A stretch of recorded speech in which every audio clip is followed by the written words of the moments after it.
여호와 경외하기를 배우며, 이런 제목으로 신명기 강의를 이어가겠습니다. 하나님께서는 이스라엘 백성들에게 그들이 지켜야 될 사법제도와 왕정제도에 관해서 말씀하셨습니다.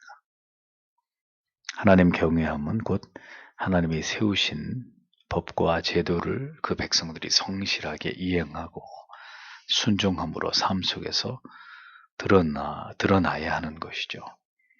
때가 되면 왕을 세워달라는 백성들의 요구를 수용하실 뜻을 말씀하시면서, 그러나 왕이 될 자는 반드시 어떤 기준과 자질을 갖추어야 하는지에 관해서 하나님은 분명하게 밝히셨습니다. 지금은 우리에게 왕이 존재하는 시대는 아니지만 우리는 이와 같은 하나님의 말씀을 통해서 한 국가를 이끌어 나아가는 통치권을 가진 자에게 하나님께서 무엇을 요구하시는지를 깊이 생각해 볼 필요가 있습니다.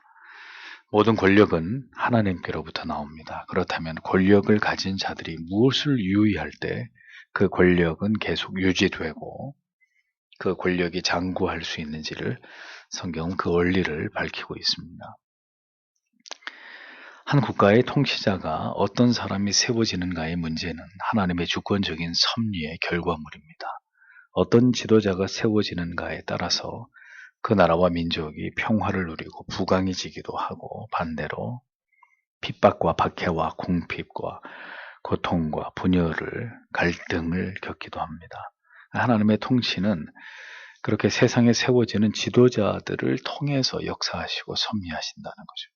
그러므로 성도는 언제나 위정자들이 하나님의 뜻대로 국가를 통치해 나아가도록 기도해야 될 의무가 있다는 것을 잊지 말아야 합니다. 웨스트민스터 신앙고백서에서도 국가 공직자들을 위하여 기도하는 것, 그들을 존경하고 세금을 납부하며 시민으로서의 의무를 성실하게 이행하는 것, 국가, 법, 질서 및 국가의 권위에 양심적으로 순종하는 것은 하나님의 백성의 의무다, 이렇게 분명히 규정짓고 있습니다. 그리스도인은 나라의 정치가 권력가들에 의해서 어떻게 이루어지고 있는지 반드시 관심을 가져야 합니다. 그리고 하나님의 뜻이 그들을 통해 올바로 실현되도록 기도해야 합니다. 국가가 위정자들을 통해서 하나님의 말씀을 따라 공법과 정의가 올바로 세워지고, 교육과 복지와 경제를 비롯한 모든 분야가 올바른 정책과 법과 제도를 통해서 계속해서 성장하고 바른 방향으로 나아가는지에 대해서 신자는 관심을 가지고 이것을 살펴야 한다는 거죠. 하나님께서는 모세를 통해서 이스라엘에 세워질 왕이 어떤 법과 하나님의 명령을 쫓아야 되는지, 그것을 왜 말씀하셨을까? 우리가 이것을 생각해 볼 필요가 있죠. 왕에게만 필요한 내용이라면, 그럼 왕을 세울 때 왕 한 사람에게만 명령하시면 되실 일을 왜 하나님께서 모든 백성들에게 하나님이 세우시는 왕의 자질, 그가 지켜야 될 법을 하나님이 왜 말씀하셨겠느냐 하는 겁니다. 그 이유는 그대들의 왕이 그렇게 하나님이 명하신 그 길로 행하는지 행하지 않는지를 보라는 것입니다. 모든 백성들이 왕이 어떤 사람인지, 그가 지금 어떤 길로 행하고 있는지를 알 수 있도록 그 근거를 하나님께서 분명하게 말씀해 주신 것입니다. 왕은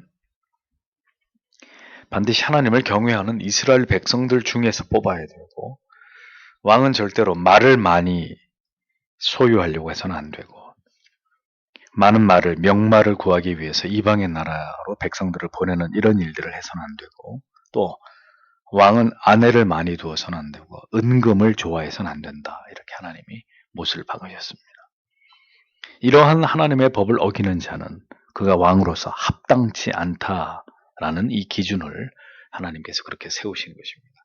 이어서 하나님께서는 왕이 하나님 앞에서 그러면 반드시 지켜야 되는 중요한 규례가 뭐냐, 왕이 되고 난 다음에 그가 반드시 지켜야 될 규례가 뭐냐를 말씀하십니다. 18절을 보면, 그리고 그것이 일어날 것이다. 그가 그의 왕국의 보좌 위에 앉을 때에 그때 그는 레위 사람들인 제사장들 앞에 있는 책 위에 이 율법의 사본을 그를 위하여 기록해야 할 것이다, 이렇게 기록하고 있습니다.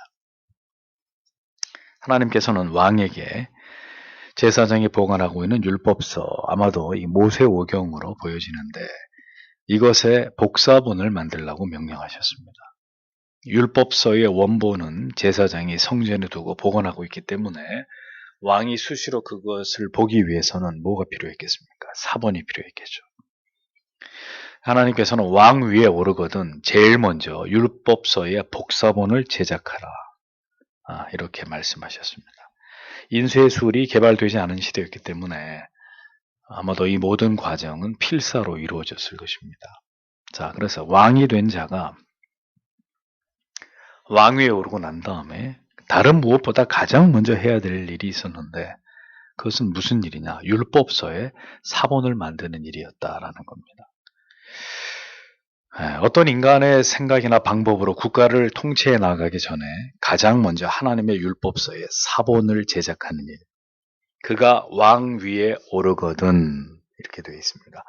그가 왕 위에 오르거든 제일 먼저 이 일을 했어야 했다는 거죠. 그러니까 왕이 가장 먼저 해야 할 일, 그리고 가장 중요하게 여겨야 하는 일, 그리고 언제나 항상 잊지 말아야 하는 일이 뭐냐? 바로 하나님의 말씀을 가까이 하는 일이어야 한다. 하나님이 분명히 그것을 못 박아 놓으신 것입니다. 여러분, 우리에게 그런 지도자를 주시기를 기도해야 되는 것입니다. 저는 지나간 시대의 지도자들에 대해서는 묻지 않도록 하겠습니다. 지나간 시대는 뒤로 하고 제가 살아가고 있는 이 시대, 그리고 제가 죽기 전에 앞으로 살아갈 시대 가운데 그런 지도자가, 이 나라의 통치자가 세워지는 것을 보고 싶습니다. 하나님을 경외하고 청와대 직무실을 자기의 기도방으로, 성경을 묵상하는 장소로 만들 수 있는 그런 통치자. 꿈 같은 일이겠죠. 하나님께서는 왕위에 오른 자가 가장 먼저 해야 할 일은 하나님의 율법책의 복사본을 만드는 일이다. 하나님의 뜻대로 백성들을 다스리는, 하나님의 말씀에 근거해서 하나님의 백성들을 통치하는 그런 왕을 하나님이 원하신다. 그런 뜻입니다. 어떤 막중한 책임이 우리에게 주어지고 무엇인가 매우 중요한 일을 우리가 맡아서 시작하게 될 때, 여러분들의 인생에서 가장 중요한 어떤 일을 시작해야 될 시점에서 가장 먼저 여러분 무엇을 먼저 시작해야 될지를 생각해 보셨습니까? 처음으로 들어간 직장, 새로 시작한 사업, 무엇인가 매우 중요한 일을 여러분들이 시작하려고 할 때 우리가 가장 중요하게 생각하는 게 무엇일까? 우리가 가장 중요하게 여기고 의지해야 될 게 무엇이냐? 그게 뭐겠습니까? 하나님의 말씀이라는 거죠. 무엇을 하든지 어디를 가든지 내게 가장 중요한 것이 하나님의 말씀이 되게 하라 이거죠. 그래서 여러분, 호텔업을 처음 시작한 미국에서 호텔 방마다 뭐가 있어요? 서랍을 열어보면 성경이 있잖아요. 성경. 이제는 전혀 그런 걸 찾아볼 수 없지만 어디를 가든 하나님의 말씀을 읽을 수 있도록, 내 생각대로, 내 마음대로, 내 계획대로가 아니라 언제나 하나님의 말씀을 붙들고 하나님의 말씀 안에서 답을 얻고 하나님의 말씀으로 인도를 받고 하나님의 말씀 안에서 지혜를 구하고 해답을 얻는, 그렇게 하나님의 뜻을 가장 먼저 구하는 자가 된다면 하나님이 왜 그를 돕지 않고 그와 동행하시지 않겠습니까? 19절을 보십시오. 그리고 그것이 일어날 것이다. 그리고 그가 그의 생의 모든 날들 동안 그의 곁에 두고 그것을 읽어야 할 것이다. 그가 그의 하나님 여호와를 경외하고 이 율법의 모든 말들과 이 규례들을 지키고 그것들을 행하는 것을 배우기 위해서라고 기록되어 있습니다. 왕이 된 자가 생의 모든 날들 속에서 가장 가까운 곳에 항상 두어야 될 책이 뭐냐? 율법서라는 것이죠. 왕이 되면 제일 먼저 해야 될 일이 율법서의 사본을 만드는 일이고, 그 다음에 평생에 그가 왕으로 살아가는 날들 동안에 평생에 자기 옆에 두고 읽어야 될, 그러니까 제일 먼저 율법서를 만들고, 그리고 가장 자기의 근접한 곳에 두어야 될 책이 바로 그 율법서였다. 자기 옆에 두고, 항상 평생에 자기 옆에 두고 가장 가까운 곳에 율법서를 두고 부지런히 그것을 읽어야 된다. 읽어야 된다라고 하나님이 말씀하셨습니다. 왕으로서 그는 언제나 하나님의 말씀에 질문을 하고 하나님의 말씀에서 답을 구하라는 것이죠. 언제나 왕으로서 그는 하나님의 뜻이 무엇인지를 숙고해야 된다는 것입니다. 여러분, 우리가 하나님의 말씀에 순종하고 있나요? 우리에게 왜 지혜가 부족할까요? 왜 항상 어떤 결정에 대해서 뒤늦게 후회하는 일이 반복될까요? 왜 하는 모든 일이 잘 되지 않고 어려움에 직면하는 경우가 다반사일까요? 왜 모든 관계가 어렵고 갈등에서 벗어나지 못하고 우리의 인생의 길이 평탄하지 않고 그렇게 굴곡이 많게 여겨지는 이유가 무엇 때문일까요? 여러분은 지금 하나님의 말씀을 진정으로 주야로 묵상하면서 평생의 성경을 내 곁에 두고 그렇게 사랑하는 하나님의 말씀을 사랑하는 삶을 살아가고 계십니까? 항상 하나님의 말씀을 내 곁에 두고 그 말씀을 지극히 사랑하는, 언제나 읽고 듣고 그 하나님의 말씀을 묵상하고 깨닫고 배우는 그 일에 여러분들이 얼마나 진지한 노력을 들이면서 여러분들의 인생의 수레바퀴로 굴러가는지를 생각해 보시라 이거죠. 모든 삶에는 이유가 있습니다. 잘 되면 잘 되는 대로, 잘 되지 않으면 잘 되지 않는 대로.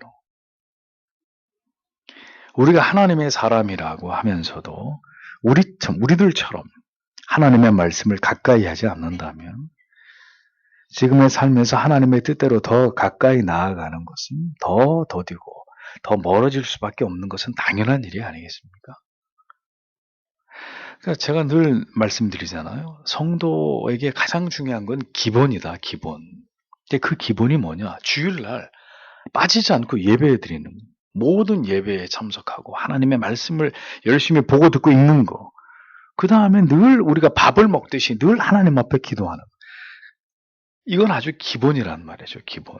근데 그 기본조차도 안 되는 삶에서 무슨 하나님의 동행하심과 도우심과 하나님의 역사와 하나님의 위로와 길을 열어주시고 뭔가 놀라운 일들을 행하시는 나를 위해서 이런 것들을 기대하시냔 말이죠. 그런 일은 절대로 일어나지 않아요. 신앙은 여행수가 아니라니까요. 그렇게 성경 읽지 않고 기도하지 않는 사람의 삶에 뭐 덥석덥석 어떤 일들이 주어지고 이루어지고 성취되고 그럼 좋습니다. 기도도 하지 않고 성경도 안 봤는데 어떤 일들이 일어났다고 한번 가정해보죠. 여러분이 눈물을 흘리면서 하나님이 하신 일입니다. 하나님이 나에게 주신 은혜입니다. 이렇게 고백하시겠습니까? 그런 일은 일어나지 않는 거예요. 그래서 하나님이 자기 백성들에게 그런 일들을 그냥 행하시지 않는단 말이죠. 뼈를 깎는 기도와 하나님의 말씀을 의지할 수밖에 없는 사면초가의 어떤 상황과 이런 모든 어떤 환경들을 만들어 가시면서 철저하게 하나님의 말씀을 붙들게 하시고 그리고 눈물로 가슴을 치면서 기도하게 만드시고 이런 과정들을 통해서 하나님의 뜻을 그 안에서 이루어 가시는 거예요. 평생에 하나님의 말씀을 가까이 두고 우리가 그 말씀을 읽고 묵상해야 될 이유가 뭐냐? 그 하나님 여호와 경외하기를 배우며라고 말씀했습니다. 왕이 되었을 때 그가 가장 중요하게 여겨야 될 일은 나라를 먼저 다스리는 일이 아니었습니다. 조직을 갖추고 뭐 필요한 관리들을 임명하고 이런 일들이 아니라 그건 그 다음이에요. 회사의 사장에게, 선생님에게, 한 가정의 가장에게, 모든 성도들에게 가장 중요한 일은 각자에게 맡겨진 그 일들을 잘하기에 앞서서 하나님의 말씀을 가까이 함으로 하나님 경외하는 도를 배우는 것이 가장 우선이다. 이것을 잊어버려서는 안 됩니다. 우리의 삶의 목적은 하나님을 영화롭게 하는 것입니다. 그런데 하나님을 어떻게 영화롭게 할 겁니까? 어떻게 영화롭게 할 겁니까? 하나님을 올바로 알고 하나님을 올바로 배우고 하나님을 올바로 경외함으로 하나님을 영화롭게 하는 것입니다. 그러니까 우리는 우리의 소원을 이루기 위해서 하나님을 신앙하는 게 아니죠. 우리의 계획과 목표를 이루고자 하는 목적 때문에 하나님을 사랑하는 게 아닙니다. 우리는 하나님을 알아야 하고 하나님을 배워야 하고 그것을 바탕으로 하나님을 경외하는 삶을 살아가야 하는 사람들입니다. 그렇게 하나님을 바로 알아서 하나님을 올바로 경외하기 위해서는 반드시 하나님의 말씀을 알아야 합니다. 참된 진리를 보고 듣고 배움으로 말씀을 올바로 알아야, 그래서 말씀 속에서 하나님을 바로 알고 그 하나님을 어떻게 경외하는 것이 하나님을 바르게 경외하는 삶을 살아가는 것인지를 알아야 그 삶을 통해서 하나님께 영광을 돌릴 거 아닙니까? 예? 그러니까 교회를 다니고 예수를 믿어도 하나님 경외하는 도를 구약과 신약의 말씀을 통해서 정밀하게 배우지 않으니까 자기 마음대로 막 해놓고 하나님 영광 받으시라고. 자기에게 매우 좋은 일, 비즈니스가 잘 되고 자기가 계획한 게 다 자기 마음먹은 대로 다 잘 되면 그게 하나님께 영광을 돌리는 것이라고 착각하는, 이런 자기 멋대로의 삶을 살게 되는 거예요. 교회를 다니든 다니지 않든. 제가 아는 많은 사람들이 그렇게 살아가요. 그게 예수를 믿는 것이고 주를 위한 삶이래요. 결국은 자기가 다 잘 되는 거면서. 아닙니다. 그것은 하나님을 바르게 경외하는 도를 따라서 하나님을 신앙하고 있는 게 아니란 말이에요. 따라서 하나님이 영광을 받으시는 삶이 될 수 없는 것이라는 거죠. 그래서 하나님을 바로 알아서 하나님을 올바로 경외하기 위해서는 반드시 하나님의 말씀을 알아야 합니다.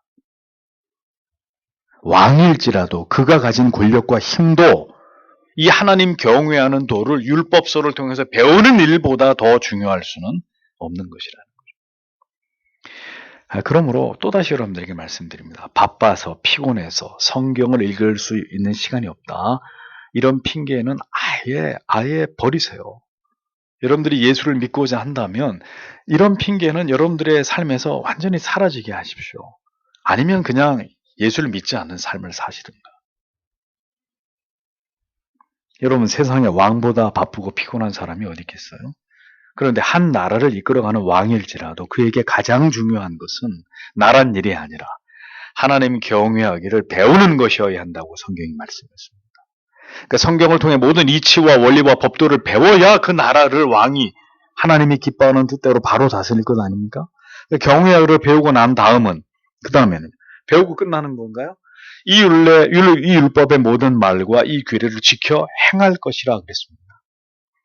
제일 먼저 율법책을 만듭니다. 그 다음에 주야로 이 하나님의 말씀을 묵상하면서 여호와 경외하는 도를 배워야 합니다. 그 다음에는요, 배우고 그 다음에 그 배운 바 모든 가르침에 따라서 율법의 모든 말씀과 규례대로 왕이 먼저 지켜서 행해야 되는 거죠. 왕이 솔선수범하라는 것입니다.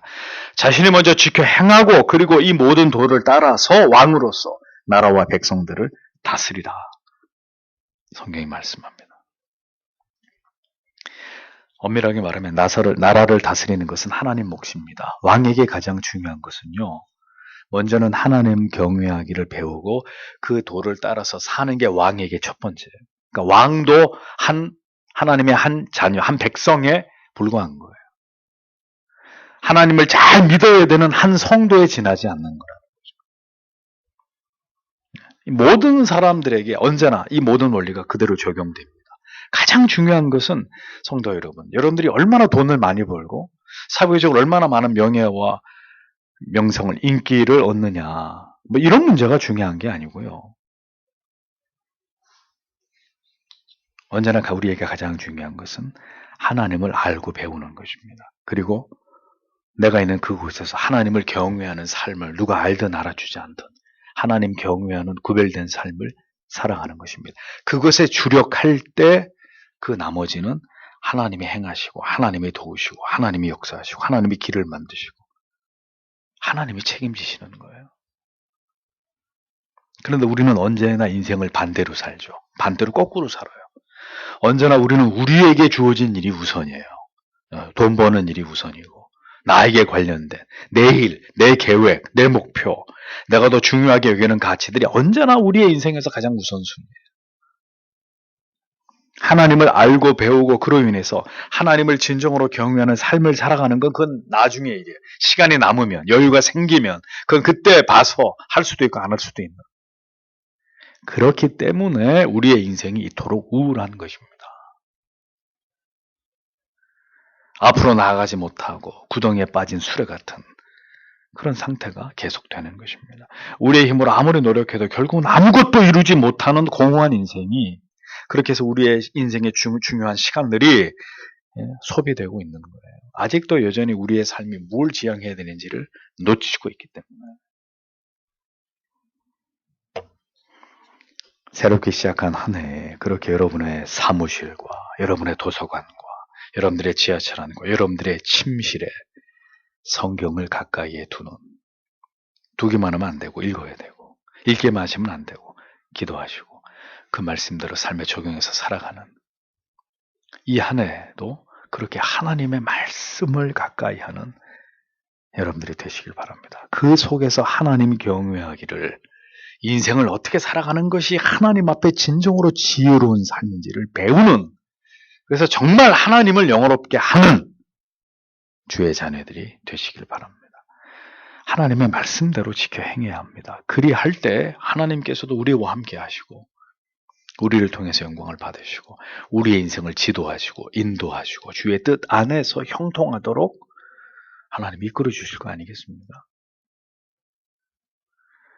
인생이 어리석을 수밖에 없는 것은 오늘도 이 원리를 따라 살지 않고 있기 때문입니다. 정답이에요. 이 원리를 따라 살지 않기 때문에 우리가 영적으로 청명하지 못한 것이고 세상에서 살아가는 우리의 삶의 내용도 지지부진한 것이고 질이 멸렬한 이런 삶이 계속되는 것입니다. 이 원리를 따라서 살면 절대로 우리의 삶이 그렇게 지루할 수 없습니다. 언제나 자기에게 주어진 일이 우선이고 자기가 중요하게 여기는 가치가 우선인 삶에서 벗어나지 못하고 있단 말이죠. 누가? 절대 다수의 그리스도인들이. 이스라엘의 왕이 될 자에게 하나님께서 무엇을 요구하셨는지를 깊이 생각해 보십시오. 왕으로서의 우선순위가 무엇이 되어야 하는지를 말씀하시는 이 하나님의 뜻 속에서 우리 인생에서 가장 우선순위가 무엇이어야 되는지를 다시 점검하는 그런 시간이 우리에게 필요한 것이죠. 그러니까 여전히 목회자로서 여러분들 우리를 볼 때 우리의 삶의 우선순위와 중요성에 있어서 여전히 잘못된 기준들, 잘못된 우선순위를 가지고 살아가시는 분들이 적지 않습니다. 올바르지 않은 신앙의 삶의 틀에 묶여있는 분들이 적지 않단 말이에요. 빨리 그 자리에서 벗어나셔야 돼요. 하나님의 말씀으로 돌이켜야 됩니다. 성경이 말씀하는 이 원리를 굳게 붙들어야 되는 거죠. 예외는 없는 거예요. 왕이라도 예외가 아닌 것이고 이 말씀은 주일학교 어린아이에게도 그대로 해당이 되는 말씀인 거죠. 왕도 이 규례를 지켜야 했다면 모든 이스라엘 백성이라야, 그리고 우리들 역시 더 말해서 못하겠습니까? 그렇게 왕이 하나님의 명을 준행할 때 하나님이 어떤 약속을 하고 계시느냐, 20절에 그의 마음이 그의 형제들 위해 높아지지 않기 위해서, 그리고 그 명령으로부터 우편으로 그리고 좌편으로 떠나지 않기 위해서 이스라엘 중에서 그와 그의 자손들이 그의 왕국 위에 있는 날들을 그가 길게 하기 위해서, 이렇게 기록이 되어 있습니다. 왕이 하나님의 율법책을 언제나 사랑하고 가까이 하고 그 말씀 속에서 하나님 경외하기를 힘써 배워서 그것을 설선해야 되는 이유는 그 모든 일을 성실히 행함으로 그가 절대로 형제들보다 교만해져서는 안 되기 때문이다. 이렇게 성경이 얘기합니다. 자, 그런데 여기서 그 백성 위에라고 하지 않았고 그 형제 위에라고 표현했습니다. 그렇죠? 예. 그러니까 왕과 백성의 관계를 성경은 왕과 백성 이렇게 표현하지 않고 왕과 형제 이렇게 표현한 이유는 이방 나라들의 왕들과 이스라엘의 왕은 분명한 차이가 있다는 걸 보여주는 것입니다. 이방 나라의 왕은 곧 신이나 혹은 신의 아들과 같은 절대적, 초월적 존재로 추앙을 받습니다. 그런데 왕의 제도를 하나님이 인정하긴 하셨어도 이스라엘의 왕은 이방의 다른 나라, 이집트의 파라오 같은 그런 왕은 아니라는 거예요. 타이틀은 분명히 킹이에요. 왕인데 이스라엘의 왕은 그런 개념이 아니라는 겁니다. 이스라엘 백성들 가운데 왕으로 선택되어서 하나님을 대신해서 이스라엘을 통치하는 사명을 부여받은 그는 우리 가운데 형제다. 이런 개념이 이스라엘의 왕의 개념이에요. 이스라엘의 왕은 절대로 사람이 아니야. 이스라엘의 왕은 신이 아니고 신이 될 수 없다는 거예요. 그는 그냥 우리와 같은 형제이나 하나님을 대신해서 이스라엘을 통치하는 사명을 받은 자, 그 이상도 그 이하도 아닌 거죠.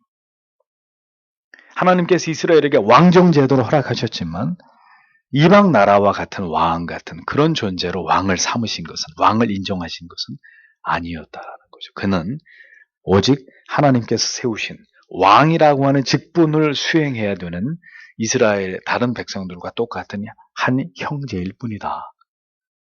그는 그냥 평범한 인간이지 절대로 그 이상이 될 수 없는 존재다라는 겁니다. 그럼에도 불구하고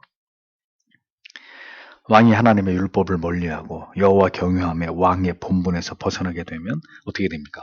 왕이라는 직분이 주는 그 권력의 맛에 심취하게 돼서 결국 교만해지게 되고 형제들을 형제로 보는 게 아니라 이제 그들을 자기 수하의 백성으로 보면서 그들 위에 자기가 군림하는 것을 좋아하는 권력자로, 하나님을 떠난 권력자로 돌변하게 되는 일들이 일어나게 되는 것이죠.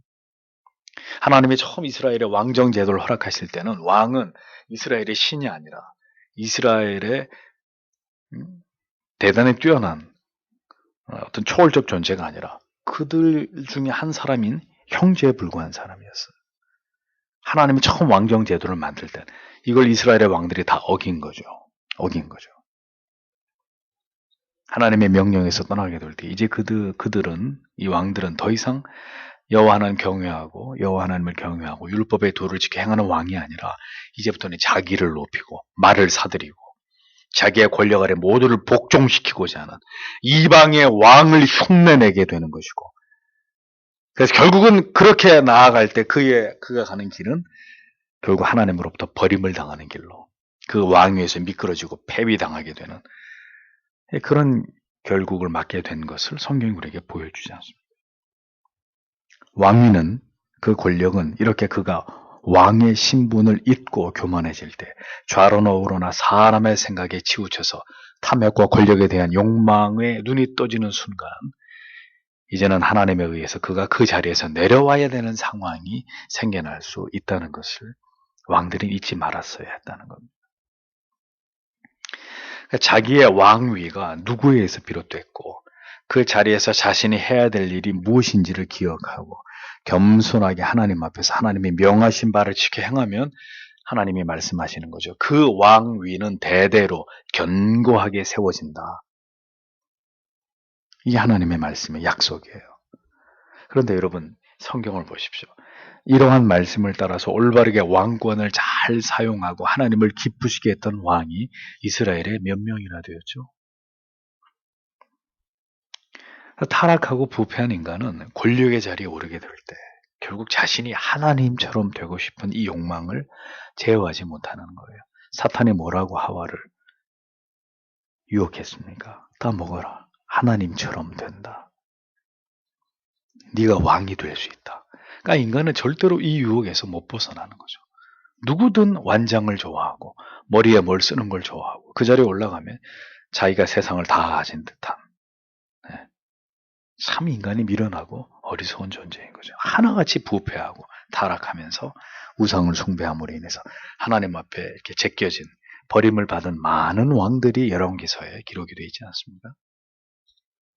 권력은 영원하지 않습니다. 백성들을 형제로 여기지 않을 때, 자신에게 왕의 직분을 수여하신 하나님의 뜻을 망각할 때, 힘써 하나님의 말씀을 가까이 하면서 하나님 경외함의 도를 배워서 솔선수범하면서 그 모든 규례를 지켜 행하지 않을 때 권력은 허무한 것이 되고 만다는 것을 하나님은 왕들에게 가르치고자 하신 것입니다. 모두 이 성경의 진리를 기억해야 합니다. 권력의 칼자루를 마음대로 휘두르면서 온갖 부패와 악을 일삼을 때 그 교만한 높아진 정권의 끝은 그리 멀지 않게 됩니다. 그것이 하나님의 공의이고 심판이라는 것을 잊지 말아야 합니다. 그래서 권력을 가진 자들은 겸손해야 합니다. 그것이 누구에게서부터 비롯된 것인지를 기억해야 합니다. 권력이 영원할 것이라고 믿기 때문에 자기들 마음대로 기고만장해서 권력을 휘두르는데 그렇게 그것을 주신 분께서 그러면 어떻게 하실까요? 다시 회수해 가시는, 하나님이 다 뺏어 가시는. 그럼 어떻게 될까요? 비참한 지경으로 굴러떨어지게 되는 거죠. 왕의 자리는 하나님께서 내시는 것입니다. 그 자리는 백성들을 위해서, 형제들을 위해서 봉사하는 자리이고 하나님의 뜻에 따라 나라를 통치함으로 하나님을 경외하고 하나님께 영광을 돌리는 자리입니다. 왕으로서 언제나 하나님의 말씀을 가까이 하고 하나님 경외하는 도를 지켜 행하고 겸손히 하나님이 주시는 권력을 잘 사용하면 그 왕위는 더 견고해지고 통치의 기간은 길어질 것이지만 이 모든 하나님의 말씀을 거스려 왕이 교만해짐으로 하나님과 멀어지고 결국 어리석은 길로 가게 되면 그 결과, 그 결말은 반드시 멸망이 될 수밖에 없다는 것을 기억해야 되는 거죠. 성도가 언제나 성경을 사랑하고 그 속에서 하나님을 배우고 삶과 겸손히 하나님 경외함의 도를 지켜 행하면 우리의 삶과 우리가 행하는 모든 일들이 하나님의 뜻 가운데 장구하고 형통하고 발전할 수 있습니다. 세상에서 우리에게 주어진 일 때문에 이 핑계 저 핑계 속에서 그런데 하나님을 멀리하고 그 도를 멸시하고 자기를 위해서 살아가면 결국 그 성도의 삶은 하나님께서 그에게 주신 모든 것들을 다 잃어버릴 수밖에 없다. 돈, 명예, 권력, 건강 모든 것을 다 하나님이 가지고 가신다. 잊어서는 안 됩니다. 주의를 자꾸 빼먹는 지체들이 있습니다. 하나님이 다 가져가시는 수가 있습니다. 네. 여러분들의 기업과 자녀와 건강과 모든 걸 하나님이 다 빼앗아 가시는 수가 있습니다. 하나님은 오늘도 사람을 보십니다. 그 사람이 하나님을 경외하며 그 도를 지켜 행하며 겸손히 하나님을 섬기고 있는 사람인지 아닌지를 보십니다. 그래서 사람이 합당할 때 그의 삶에는 언제나 하나님의 은혜와 보호와 돌보심이 함께합니다. 그러나 그 사람이 합당치 않다면 그가 가진 모든 황금은 모래가 될 것이고 그의 권력은 하루아침에 추락해서 치욕을 면치 못하게 될 것입니다.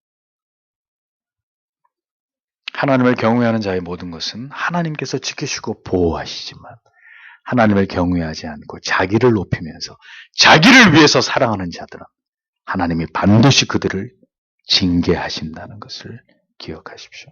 신자로서 세상과 구별된 존재로서 우리가 이 세상을 살아가는 동안에 반드시 이 진리를 기억해야 합니다. 왕에게만 해당되는 말씀이 아니라 모든 하나님의 백성들에게 모두 해당되는 참된 원리라는 것을 기억하고 우리도 삶과 모든 삶에서 하나님과 그 말씀을 가까이 하면서 겸손히 행하는 자들이 될 수 있기를 하나님 앞에 기도하시기를 원합니다. 또 이 나라의 모든 대통령을 비롯한 위정자들이 하나님을 부디 하나님을 두려워하는 마음을 갖게 해주시기를.